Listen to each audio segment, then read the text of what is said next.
All right, welcome back. 26 Acres Outdoors. I do not have my GoPros. It is late. We are expecting a huge storm in Connecticut, snowplow-wise. I've heard anywhere from 6 to 12. We go all the way up to 18 to 20. They don't know like usual, but it's going to be a good one.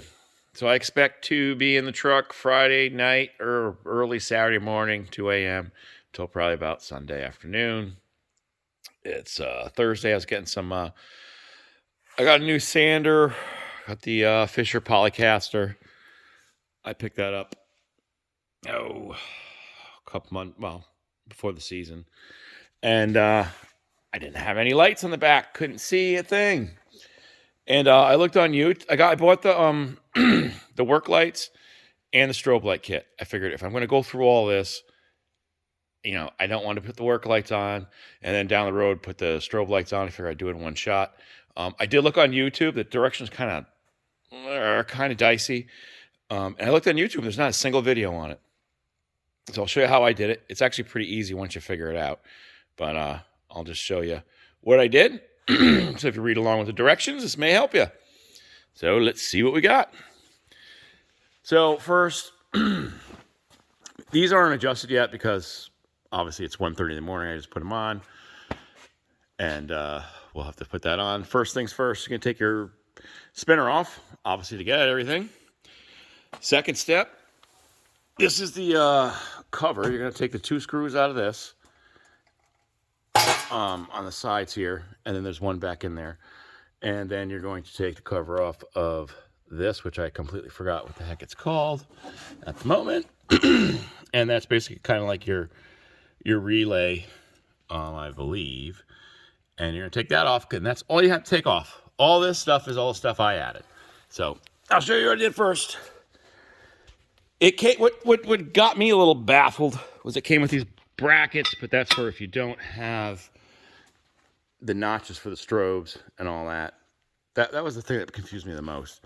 So basically what I did behind here, 1.25-inch hole up here for the work light, 1.25-inch hole, and then plug them all in. They just plug right in, and just make sure you use some kind of dielectric grease on all your connections, especially since they're going to be tucked away back in here. And you're going to drill 1.25-inch hole here and one there. And if you're running the work lights and the strobe lights, you only need one hole. Don't read the directions and it tells you to drill another hole, but it really doesn't. And it actually says in there, use the same hole. But if you're not paying attention, I could see how you can wind up with 2 holes. And then this side is the same thing. And since I did not use the brackets because of how my configuration is, like I said, these just screw in. They all plug in behind, fish the wire down through here. And there's a plate up here. You have to drill some holes, mark it out. And I didn't measure any of it. It looks pretty even to me. And then you're just going to kind of run your wires through, zip tie them to what's already here. And then down in here, you have your relays. One is for the work lights, one is for the strobe lights, and they have like a clip. There's already holes up in here. You just push them in. And then when it comes out, you have a positive and a negative that you hook to each side of this. And then you have your little butt ends that you just plug in, grease them up.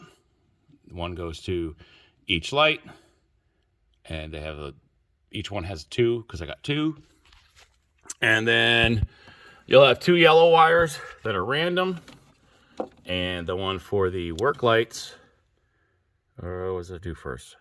Work lights, strobes is white, and the other yellow one goes to the gray one for the work lights. And that was pretty much it. I just got to put that cover back on. It wasn't really too bad, but I got nervous drilling holes in a brand new spreader. So, but hey, let's see how it works. In my opinion, when you're plowing snow, you can't have enough visibility. You've got to change the backup alarm on this truck tomorrow. Strobe lights are a must in my opinion. good bright ones, not the China knockoff ones. I put plenty of those on. In the daytime, you can't see them, and it's kind of pointless. And it doesn't matter how many lights you have and how many backup alarms you have. I got tagged. Oh, it wasn't last year, the year before. Some ding-dong drove up trying to get... He drove into the backside of my plow and totally... He totaled his car. Just break down the whole side of it. It wasn't my fault. But anyways. So, and then what's pretty cool, too, is... Well, let's start over here first. So I'll turn the truck on. Or not turn it on because we're in the garage, but I'll turn the key on. And you'll see my panel lights up. And now that I've got those hooked up, the options on here is the work lights and the strobe lights. It's in dump mode, but we'll put the strobes on. Put the backup lights or work lights. And then for the top of my truck, I just run a Whelen magnetic one, but it's a really good bright one. It's actually like a $200 or $300 one. I somehow got it for like $30. I wasn't paying attention. Well, I weren't paying attention. That's just how much they asked, how much it was. That's what they told me. So we can go with this is daytime. Those are pretty bright. It's on the 3 flash pattern, which matches. Well, not matches, but it's the same pattern that I got that one on. And the reason why I wanted the lights in the back is because this sander is arced up. My other ones, stainless ones, were square, so you could still see my light, but you really can't. So I was like, I really want something in the back. So let's shut some lights off, see what's going on. And then what's actually cool too, I could hit the button in the truck to put my spotlights on. While I'm plowing and salting, backing up. But you can also use the accessory work switch out here. And I'll turn it on. Which to me seems like kind of a stupid feature, because if I'm getting out of the truck and I know I need to see behind me, I'm probably going to hit the button, or it's already going to be on before I get out of the truck. So let's shut the lights off and see how bright they are in the garage. And we'll run up onto the man cave here and get a good little aerial view. Apologize for no GoPros, but they will be hopefully charged up tomorrow for the storm. I'll see if I can get some footage. So, all right, let's see what we got. See how she looks. Minus all my junk everywhere. Not bad. Not bad at all. This angle is really not too bright, but hey, I like them. And if you guys are wondering on cost, they're not cheap, like anything.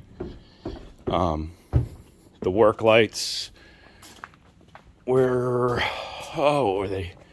The primary one I think was like $189. And the secondary one was, I don't know, wanted to be about $300. And the strobe lights were $300. It was like $596 for the whole shebang. But overall, I'm pretty happy. Excited to use this stuff all weekend. But that's it. Let me don't kill my battery so I can get back up to the house. And that's it. If you guys, anybody has any questions, comments, let me know. Like I said, it was, put all the strobe lights on, but not this. And like I said, the drilling the holes made me a little on edge. So thanks for watching. Like, comment, subscribe. And I catch you next time.